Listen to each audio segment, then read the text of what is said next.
To see how this works, to realize that we are talking about a time varying function that only presents us in reality, a projection on the real axis. We can help out by this by showing the complete rotation. We're going to start with a phasor at 0 degrees. It's all real then, okay? And I'm going to move it counterclockwise. It's going to spin counterclockwise around the origin of the complex plane. Notice we've got our imaginary axis is vertical and the real axis is horizontal. Okay, so what we're interested in is the projection on the real axis. So the blue line over here is on the time axis. We're going to map from phasor to time domain and see how that works. Right now, at 0 degrees, the phasor is fully projected onto the real axis. So it's this tall, where the blue dot is, and that's its magnitude or projection on the real axis. Let's move 30 degrees in the counterclockwise direction. See what happens. You'll notice now that at 30 degrees of motion of spinning counterclockwise, the projection on the real axis is smaller. It's actually about 86.6% as long.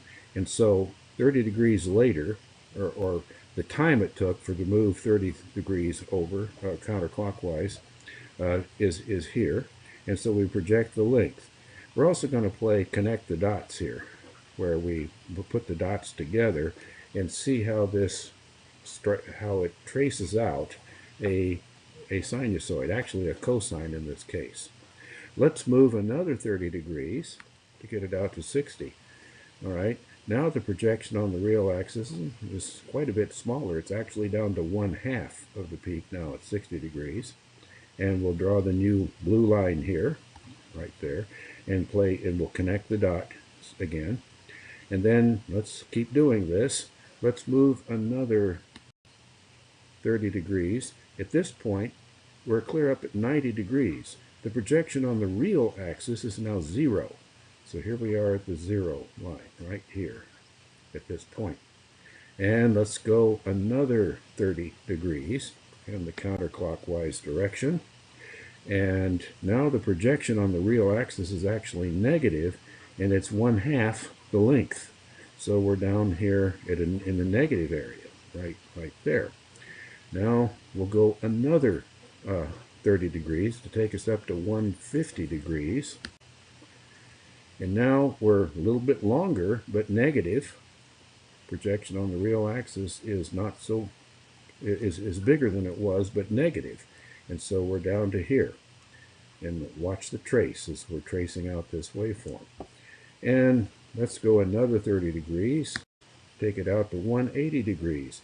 Now it's fully projected on the real axis, but in the negative direction. And so we've got a negative magnitude here. And let's go another 30 degrees and see what happens. 210 degrees. Okay, now it's still negative. The projection on the real axis, the blue line you see here, is still in the negative direction, and it's a little smaller.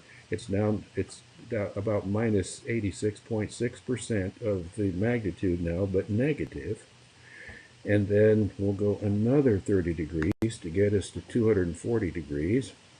Now the projection is 1/2 the length and negative, and so it's here. And let's go another 30 degrees. And that takes us to 270 degrees. Once again, the projection on the real axis is actually 0. Okay, so it's 0. And that's at 270 degrees. Let's move another 30 degrees to where we're at 300 degrees. That's minus 60 degrees. The projection on the real axis has gotten positive again. It's 1/2 of the length of the phasor.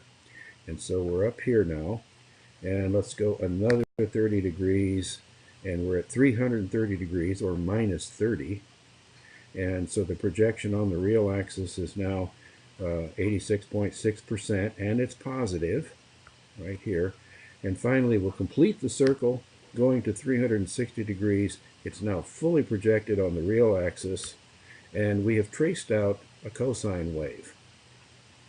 And so as you can see, when we freeze this at t equals 0, we get a phasor, which is a line represented by a complex number. And that makes it a lot easier to track the arithmetic when we do this. Otherwise, you would find that we'd be doing calculus all the time. Now, let's also look at another thing. What if I had started with a line that was down at minus 90 degrees and we started spinning it? That would have traced out a sine wave. Okay, so that gets you the idea that sinusoids can be represented well by phasors, and it turns calculus into algebra when we do that.